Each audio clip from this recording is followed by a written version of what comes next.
Hello everyone and welcome to another monthly update live stream. I always worry that I'm not going to have enough to talk about, and then when I outline the sorts of things that I want to talk about, I realise lots has happened. So lots to talk about today, lots to show you. Hopefully a lot of it's of interest to you. So welcome everyone to those people that regularly attend these, but also welcome to people that are watching for the first time or watching afterwards. Of course, these videos are always available to watch at any time for updates on what we've been doing. Okay, so let's get started. One of the big things that's happened in actually just the last few days is the reboot of the Little Delvings. So fairly early on, I had the idea of doing occasional visualizations of the data that we were preparing as part of the Digital Tolkien Project. And I came up with the name Little Delvings to describe these. Little Delving is a place in the Shire, not particularly well known. People probably know Mickle Delving more a little better, but Little Delving is another place in the Shire, and I thought that was appropriate. This is sort of a little, a lightweight exploration of the data and a way of visualizing it. And when I first launched them, I can't even remember if it was the start of last year or the year before. I was doing them fairly regularly, but they were, you may recall, manually done, and so I'd been building this suite of tools called Belladonna. But on March 25th, Tolkien Reading Day, although we'll get to the significance of the date a little bit in a moment, I relaunched Little Delvings built on Belladonna. So, these were the first. I thought I'd start off with a couple of quotes from the Tale of Years relating to March 25th, but then I did another one, and the goal is to basically produce these every Tuesday and Thursday moving forward. So this was Tuesdays, and I'll do another one. I'll do Little Delving number 5, probably after I finish this live stream. And as I mentioned, these were all built using Belladonna. I'm still posting them to social media manually. I haven't quite gotten the quick post properly working yet. I was in a bit of a rush to get stuff done for March 25th, but I did. They're still all made with Belladonna. So, Sarah Monnier and I have put together a bit of a pipeline of possible ideas, and if you are interested in helping come up with ideas for future Little Delvings, either tweaks to existing ones in terms of like sort of new parameters to pass to an existing visualization, or you have some crazy idea for a visualization, definitely join the Discord, and there's a channel there for the Little Delvings. We definitely want to hear your input on ideas that you have, and we'll start to build up a backlog of things to build with Belladonna and post as Little Delvings. So of course it was deliberately launched on March 25th.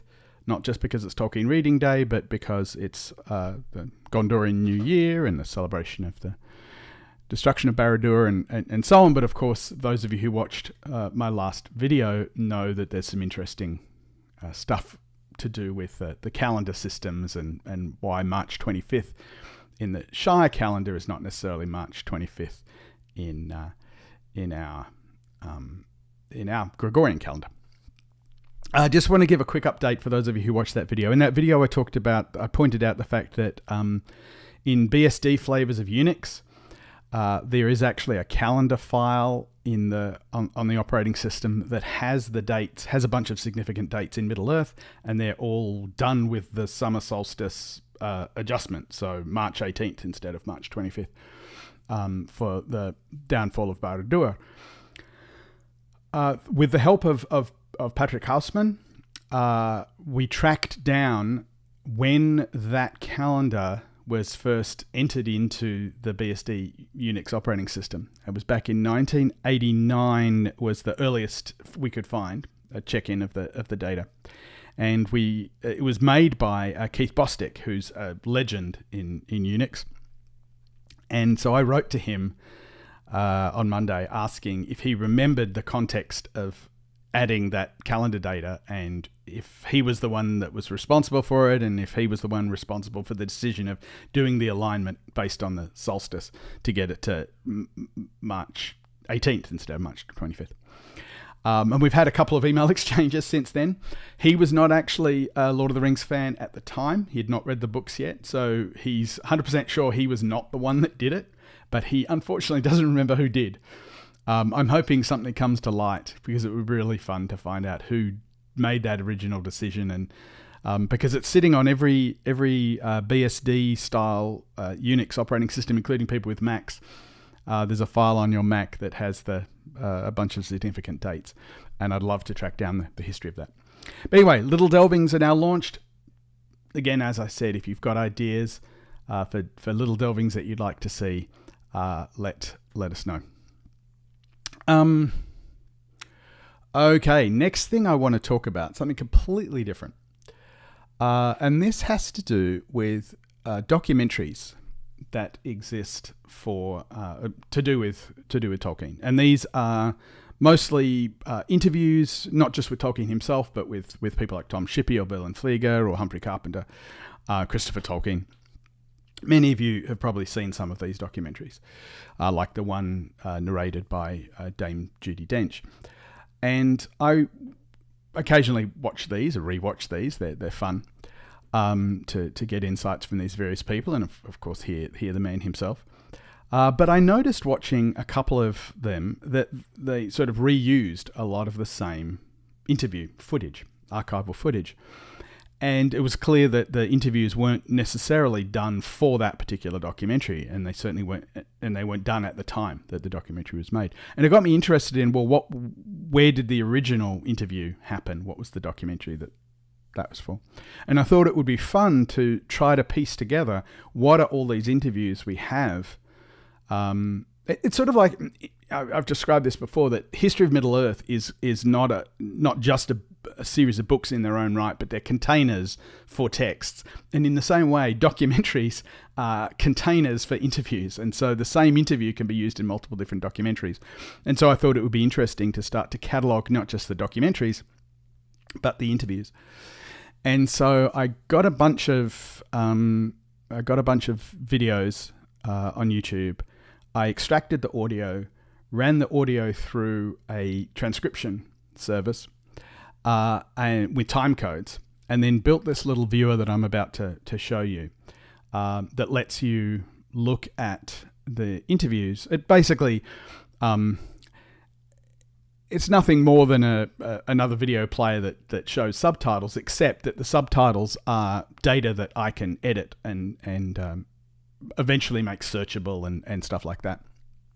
So I'll just start with, I'll do the film portrait. This is the Judi Dench one. So this is what my viewer looks like. If I hit play, I have turned down the volume, so you won't necessarily be able to hear it. I could turn it on, I guess, but you don't necessarily need to hear it. So you can see there's a video player there. But what it's done, because it's got the time codes on the transcription, it means that when you get to any particular part of the video where there's a transcription, it can actually follow along. You can see down the bottom left the actual transcription, and then on the right you can see all of the transcribed lines, which makes it really easy to sort of jump down if you're interested in if you wondering where you want to actually see where Christopher Tolkien said something in particular. So for example, if you're interested in this, you can jump straight to it based on the text, which is really handy. And as I said, eventually this sort of stuff will be searchable. The speaker information I did manually. So one of the things that I've been doing is going through all these, and the underlying data for all of these documentaries is just in JSON. So there's an entry for every single line in the transcription with the start and end time, what the text is. And then there's this speaker designation. This is a file format called DOT, by the way, based on JSON. but specifically for transcriptions. And I've gone in and tried to work out who the speaker is in each case. Sometimes it's really obvious, sometimes less so. What that's going to enable then is, so I want to not only do this kind of extraction of what was the original source of the interviews, outside the context of the particular documentary container that they're in, but also be able to search based on person. So if you're wondering, who was it that said that, or when was it that Tom Shippey said this particular thing, you can much more easily access that. So this is going really well. At some point, I will get people to help out. The speaker identification is generally pretty easy. In some cases, I haven't known who's speaking, and I can get input from people on that. I want to point out, though, that one thing I've not yet done is actually corrected the transcription. The transcription now is actually pretty amazing, but occasionally it gets things wrong in quite humorous ways. So I just want to show you one example of that. In this documentary, Secrets of Middle-earth, which I'd not seen until a month or two ago. This was actually the documentary that sparked this whole thing. So this is a documentary written and narrated by Bob Carruthers, but I just want to point out this particular funny line. It's describing that millions and millions of copies of The Hobbit have been printed, and it's gone into dozens of lounges all around the world. If I played it, you would hear that what he's saying is dozens of languages all around the world, but his Scottish accent gets picked up by the transcription software as dozens of lounges all around the world, which is funny. So I've not made any attempt to correct the transcriptions yet, but I'll obviously want to do that. So if people are aware of other documentaries and so on, I'd love to eventually get all of the interviews with Tolkien and so on. But of course, those interviews tend to get reused a lot. So I think I have pretty good coverage of that. But if people are aware of more documentaries, it's a pretty straightforward process for me to incorporate them in this.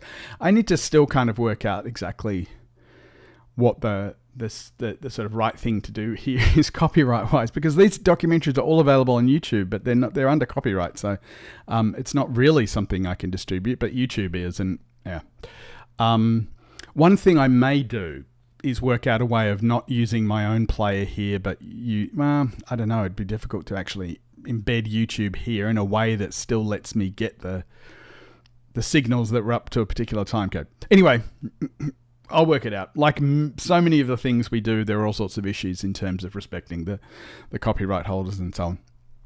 But this is other thing I've been working on is this documentary transcriptions and including identifying the speakers. I've not actually, it's interesting, I'd not seen this much Humphrey Carpenter before. This documentary, it gets used elsewhere, but it's not from this documentary. But the Humphrey Carpenter stuff, this is younger Humphrey Carpenter. There are some documentaries that have interviews with Humphrey Carpenter later in his life, but this has a lot of early Humphrey Carpenter stuff. Not from this documentary. Humphrey Carpenter would have been older than this when this documentary was made. I don't know what the source of this was. That's one of the fun things that I want to do is pin down exactly the original source of some of this. Okay. Next thing I want to really, really briefly talk about is I've for a long time wanted to get a digital edition of the first edition of The Hobbit. Ultimately, I would love to have digital editions of all the versions of all the works. But the first edition of The Hobbit's particularly significant, obviously, and there's all sorts of interesting things we could do in terms of visualizing differences, having a proper digital edition of the first edition of The Hobbit to compare with later ones. And so I just want to briefly show here, just for various reasons, don't want to show this too much, but what we have here on the left-hand side is a scan of the facsimile edition. So this is assuming that the facsimile edition is correct. Textually, it probably is, but there's some interesting typographical issues that I'll mention in a moment. In the middle is an OCR, optical character recognition or attempt at from that text. And then in the right is my current digital edition. So the goal here is to sort of eyeball this and correct it. Well, also, I mean, identify differences. I could do that programmatically and work towards having an accurate transcription. So that's another thing I've been working on. You can just paginate through these things very easily. One thing I'll quickly point out, because it's always fun. OCR, of course, tries, as a general rule, tries to get text out of whatever it sees. It's like finding pictures of faces on toast and stuff like that. So when you get to some of the images, it's quite funny. It tries to get text out of them. I just want to show you an example. So this drawing of the hill, it tries to transcribe in a humorous way. But anyway, that's another thing that I've been working on. Okay, next thing that I want to show. This was completely spontaneous. I had not planned this. I came across a paper sort of in my other life as a linguist, and one of the areas of my linguistics research has to do with computer-aided language instruction, particularly historical languages.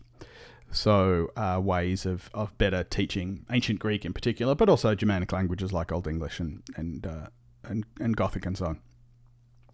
And so I do a lot of work sort of in vocabulary and data to do with vocabulary. And so in that capacity, I came across this paper last month, mapping of American English vocabulary by grade levels. Really, really interesting paper.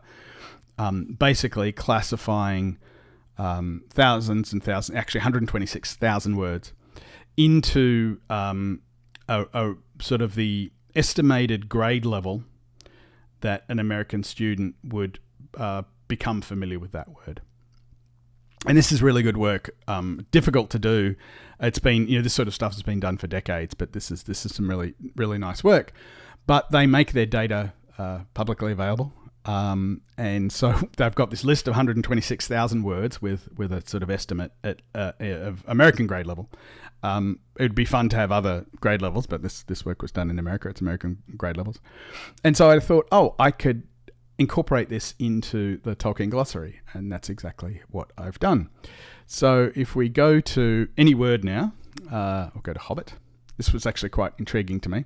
I've added tags for this VXGL, which is the expected grade level. And it turns out that they place Hobbit at the grade 4 level, that a grade 4 student is likely to have, that's the grade that you're most likely to have come across the word Hobbit. And so you can click on this and see all of the words that are at this level. So you can see I've created tags for each of the levels. What are the words that in each of the texts that are at particular levels. And this is going to be really fun for some visualizations and a much more robust calculation of reading level. Some of you may have come across the really simple measures of reading level and so on, but this is actually a much more robust way of doing it with actual vocabulary words. And it's fun to dive in and actually see, what are the words that Tolkien uses that are sort of considered grade 1 level and grade 2 and grade 3 and so on up to much higher. There are some issues with hyphenated words, and I actually wrote to which level is staggerment? Let's have a look. If it's even in there, staggerment. It does not. It's not in there, unfortunately. So there's a few words that are missing. Actually, we can see how many. It's 5,800 words. So about a quarter of the words are missing. And you'll notice that, obviously, some of them are going to be Elvish words, some of them are going to be names. A lot of them are hyphenated words. And I actually wrote to the first author on this paper, Michael Floor, and told him about my incorporation into this, and he loved it. He's really interested in not necessarily collaborating, but certainly following the work that's been done here. And one of the things we talked about was this issue of how do you deal with hyphenated words. And more generally something that linguists call multi-word expressions, where you really need to treat multiple words as a whole. You can't just treat the individual words.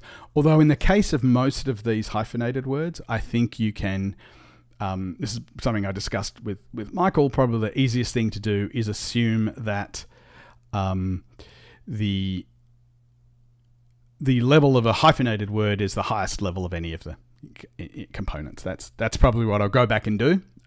Is assigned to beer barrels. So if you look at something like beer barrels, right?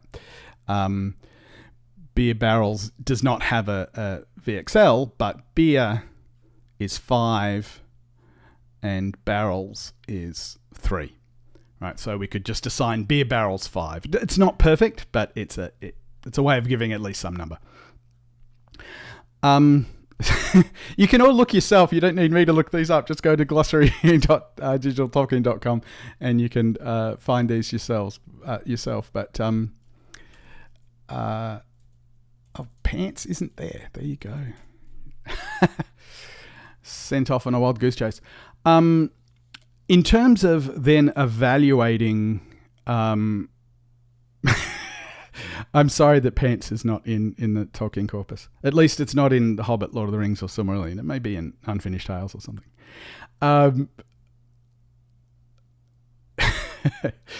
In terms of could it be used to objectively determine what grade level the books are appropriate for? Absolutely, although there's certain caveats to that. One little delving that I want to do, coming back to the little delvings, is I would love to show the distribution of grade levels across the works. So, what proportion of the words in each of the works are at each grade level will be a fun little measure of difficulty. It's interesting because depending on what measure you use, the books, I've done this before, actually run it through various readability metrics. And the Silmarillion, as expected, the Hobbit's the easiest, and then Lord of the Rings and the Silmarillion. That comes out in most metrics. Although not all, because the Silmarillion turns out to have shorter sentences, even though the words are a little more advanced. But using something like this is going to give a lot more nuanced answer to that question. Trousers, there you go. Let's look up trousers. Trouser, singular. And maybe only in the context of trouser pocket. Yes, it's only in trouser pocket. And trouser is a grade level 4 word. So anyway, that's another thing I was doing. This was completely unplanned, but this actually shows, I think this is a really good demonstration of why I started the Tolkien Glossary in the first place, which is that there are a lot of times where data is available on particular words. And as we come across those, whether they're vocabulary level stuff like this or etymological information about whether it's Latinate or Germanic or all sorts of things like that, whether it's Elvish, whether it's Sindarin or Quenya or whatever, all that sort of information, as we have that information at the word level, we can incorporate it in one place. And so you have a single database where you can get all of the available information on any particular word. So I'm excited for that because I haven't spent as much time on the Tolkien Glossary as I would have liked. But fortunately now I can. Fortunately now I can. I can't. I don't have time. But I mean, fortunately there have been little things where I have been able to dive in and add stuff. Okay. Last thing I want to talk about is coming back to some timeline stuff. One of the things that I've wanted to do for a long, long time, in fact, going back to, the talk I gave at Mythmoot 2021, I think it was, I talked about modeling the time in the books, and I then gave a talk the next year at IMC Leeds on some of the same stuff. This was actually a talk. I can quickly jump up to it to show you. This was actually a talk at IMC Leeds at a session in honour of Richard West, who wrote a very influential paper in 1975 on the interlacing structure of Lord of the Rings.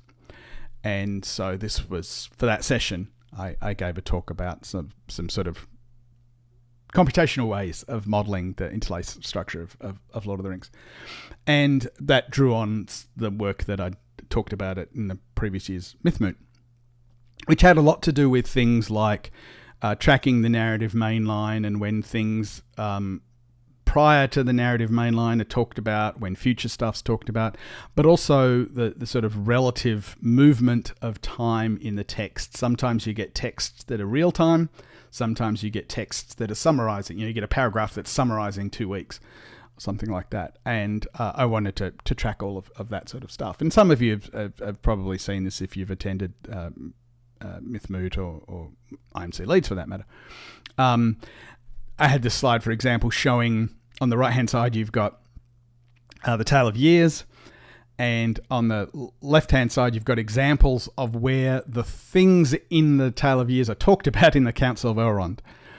And, of course, this illustrates this whole idea that you don't find out things in the text in the order in which they occurred. And so if you look here, we get Elrond saying, here is Boromir, man from the south. He arrived in the grey morning. And there's an entry in the Tale of Years, Boromir arrives at Rivendell at night.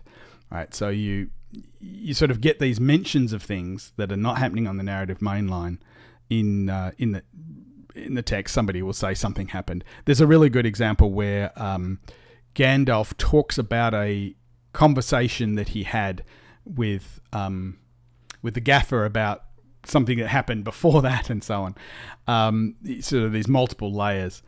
And I've always wanted to kind of tease that out. This also then relates to the point of view stuff that I talked about in a recent video.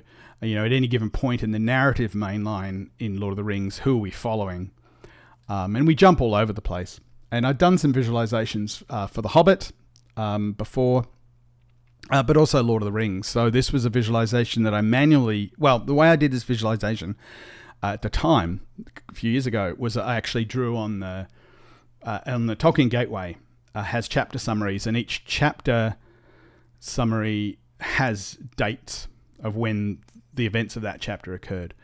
And so I used that as a starting point when I did this work. As I've refined it more, I've found problems with it. It's an oversimplification in many cases. But the result is something like this, where what I've tried to track is what day each chapter happens on. And so you can really get a sense of when time is jumping around with point of view shifts, what parts overlap, and so on.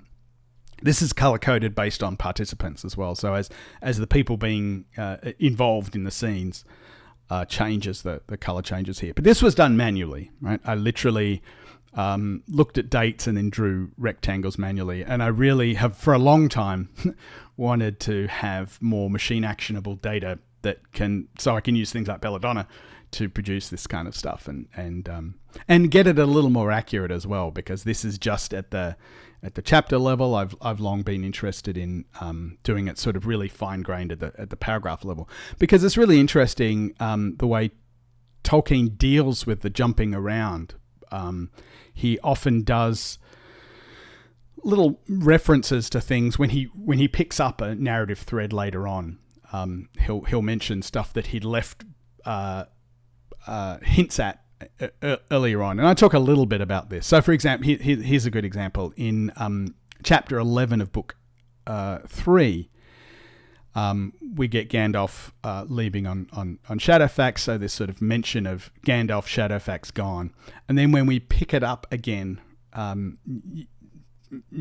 two books later, many chapters later, we get these words Gandalf gone and Shadowfax again, as we're picking up with Merry and Aragorn. Merry and Aragorn are here too. So you can sort of see there's this interesting link between the two.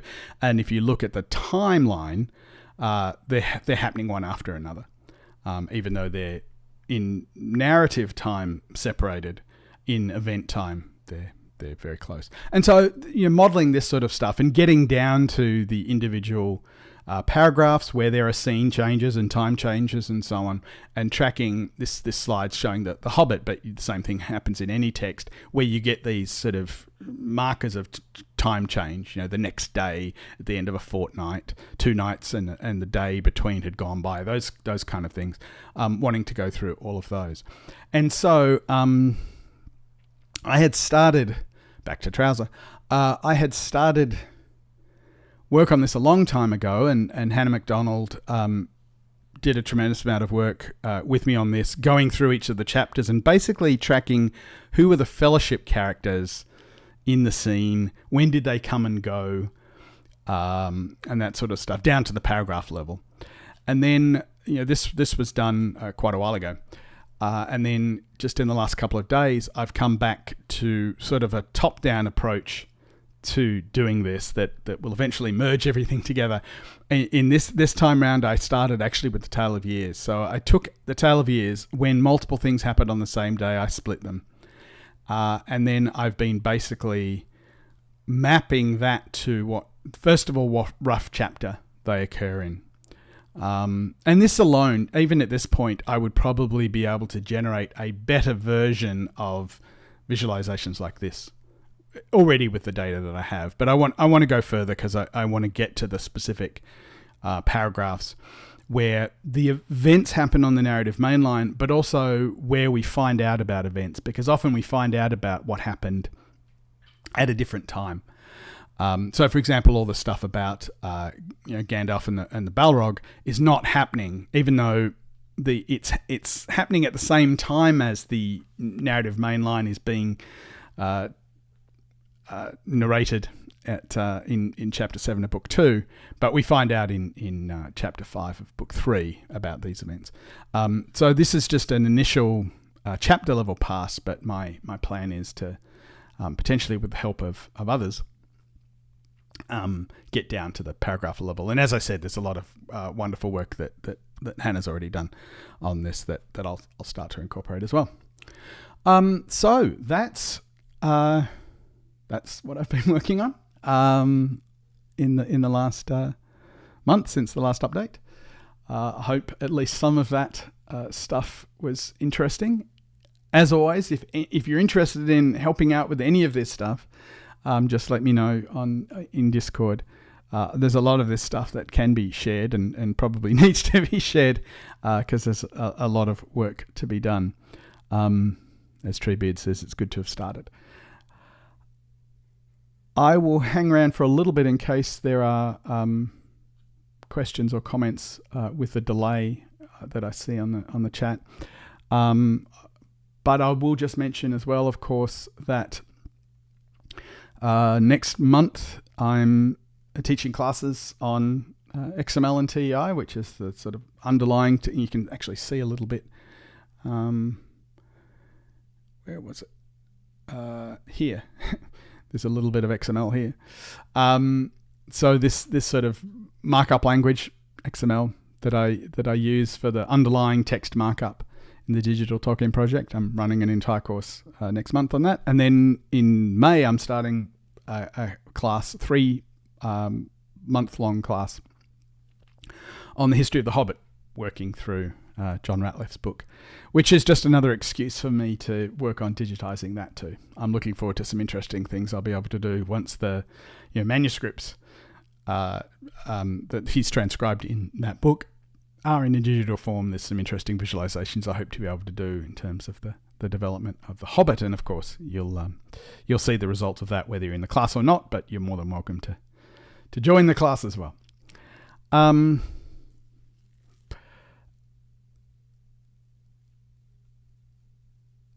So